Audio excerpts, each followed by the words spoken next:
Anxiety आज के ज़माने में दोस्तों बहुत ज़्यादा कॉमन हो गया है। हम देखते हैं कि हर चौथे या पाँचवें व्यक्ति को किसी न किसी प्रकार का एंग्जाइटी डिसऑर्डर भी डायग्नोज़ हो जाता है। आज हम एक प्रैक्टिकल लेकिन बेहतरीन तरीका जानेंगे कि आप आपकी एंग्जाइटी एक थॉट एक्सपेरिमेंट के द्वारा कैसे कंट्रोल कर सकते हैं। नमस्कार दोस्तों, मैं डॉक्टर सागर मुंदड़ा मुंबई और महाराष्ट्र के कई जगहों पे प्रैक्टिस करता हूँ और ऑल ओवर इंडिया भी हम ऑनलाइन कंसल्टेशन करते हैं।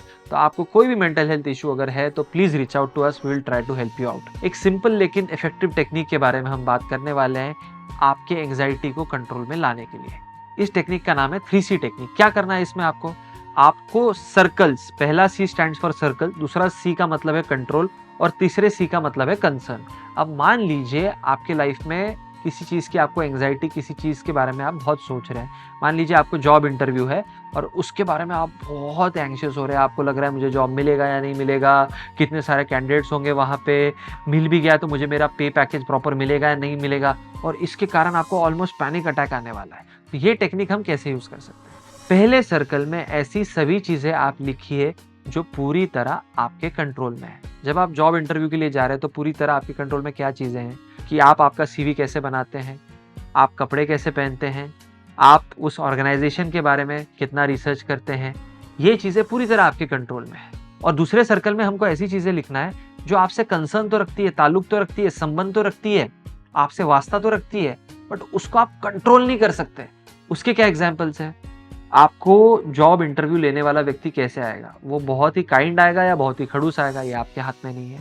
वो क्या-क्या सवाल आपसे पूछेगा और आपने तो 10 सवाल प्रिपेयर करे, लेकिन जो एक 11वां सवाल आपने प्रिपेयर नहीं किया है, 11वां टॉपिक आपने प्रिपेयर नहीं किया, उस पे सवाल पूछ लिया तो क्या? बाकी और 50 कैंडिडेट होंगे, अगर कोई कैंडिडेट मुझसे बेहतर हुआ तो क्या? ये ऐसी चीज़ें हैं जो सभी आपसे ताल्लुक़ रखती हैं। फाइनल आउटकम में आपको जॉब मिलेगा या नहीं मिलेगा, उससे भी रिलेटेड है, लेकिन उसके बारे में आप कुछ कर नहीं सकते। तो ये जो चीज़ें हैं जो आपसे कंसर्न रखती है बट जो आपके कंट्रोल के पूरी तरह बाहर है, उनको दूसरे सर्कल में लिख दीजिए। और आज से एक डेली एक्सरसाइज कीजिए कि जो सर्कल ऑफ कंट्रोल वाली चीज़ें हैं, आप उसी पे आपका मेंटल एनर्जी पूरा लगाएंगे। हमारे पास इतना मेंटल बैंडविड्थ भगवान ने दिया है। किसी का इतना है, किसी का इतना है, किसी का इतना है। लिमिटेड है, अनलिमिटेड नहीं है। और प्रॉब्लम क्या हो जाता है एंग्जाइटी में?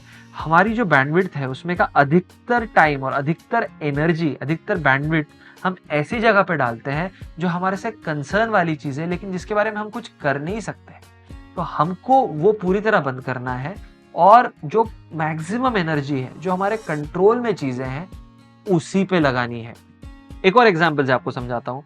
मान लीजिए आपको कोई लड़की बहुत पसंद है, आप कॉलेज में जाते हैं और वो लड़की को आप प्रपोज़ करना चाहते हैं। आप बेइंतहा मोहब्बत करते हैं उनसे, आपको लगता है कि भई ये मेरी गर्लफ्रेंड बन जाए तो लाइफ में बड़ा मज़ा आ जाएगा, लाइफ झिंगा लाला हो जाए। अभी सेम सिनेरियो में लेकिन आप बहुत एंग्शियस हो रहे हैं, ऐसा लग रहा है कि हार्ट बीट मेरी फास्ट हो रही है, रोज़ डे आने वाला है, उसे प्रपोज़ करूँ या ना करूँ? What if she says no? What if I become a laughing stock? अगर नहीं बोल दिया तो सब लोग मुझ पे हँसेंगे, फिर मैं कितना एम्बैरेस्ड हो जाऊँगा, लेकिन मन में इच्छा तो बहुत है। ऐसे सिचुएशन में आपके कंट्रोल में क्या-क्या चीज़ें हैं? पहली चीज़, क्या आप वो लड़की के साथ एक जेंटलमैन की तरह बिहेव कर रहे हैं और करेंगे? जी हाँ, वो आपके कंट्रोल में है। दूसरी चीज़, आप कपड़े कैसे पहनते हैं? आप प्रेज़ेंट कैसे करते हैं? वो आपके हाथ में है। जी हाँ, पूरी तरह आपके हाथ में है। आपका बॉडी लैंग्वेज कैसा है? क्या वो आपके हाथ में है? जी हाँ, पूरी तरह आपके हाथ में है। आप इन चीज़ों पे फ़ोकस कीजिए। क्या ऐसी चीज़ें हैं जो आपसे ताल्लुक़ रखती है, कंसर्न रखती है, लेकिन आप कुछ कर नहीं सकते उसके बारे में? आपने शिद्दत से उसे प्रपोज़ भी कर दिया, रेड रोज़ दे दिया, बट उसके बाद वो हाँ बोले या ना बोले, ये तो आपके कंट्रोल के बाहर है। दूसरी चीज़, जो 4 लोग वहाँ पे खड़े हैं या फिर उसके जो फ्रेंड्स हैं, अगर उसने हाँ या ना जो भी बोला, अगर ना बोल दिया तो वो 4 लोगों को बताएगी, उसके कारण आप एम्बैरेस्ड होगे। क्या वो दूसरे लोगों को बताएगी, नहीं बताएगी, आपके कंट्रोल में है? ये बिल्कुल आपके कंट्रोल में नहीं है। हमें सिर्फ़ फ़ोकस करना है कि मेरी बॉडी लैंग्वेज कैसी है, मैंने कपड़े कैसे पहने हैं, मैंने अभी तक व्यवहार कैसे रखा लड़की के साथ, क्या मैं जेंटलमैन तरीके से उनको अप्रोच कर रहा हूँ और मैं क्या उनको बोल सकता हूँ कन्विंस करने के लिए या फिर उनको पर्सुएड करने के लिए। उसके बाद वो जो करेंगे, उसको दिमाग में रखे, उसके बारे में कंसर्न हो के बहुत सारे जो दिमाग में हम सिनेरियोज़ बनाते हैं, ये हमारी लिमिटेड जो बैंडविड्थ है, मेंटल बैंडविड्थ, इसको पूरी तरह खा जाती है। और ऐसे लोग फिर एक्शन ही नहीं ले पाते। तो दोनों केसेस में ऐसे लोग क्या करते हैं, फियर ऑफ फेलियर के कारण पहले केस में वो जॉब इंटरव्यू को ही नहीं जाएंगे कि भाई अगर मुझे रिजेक्ट कर दिया तो, या बेकार एग्जामिनर या बेकार जॉब इंटरव्यूअर आ गया तो। और दूसरे केस में भी वो लड़की से बात ही नहीं करेंगे, लड़की को अपनी मन की बात ही नहीं बताएंगे, सिर्फ इस डर से कि मैं अगर रिजेक्ट हो गया तो क्या।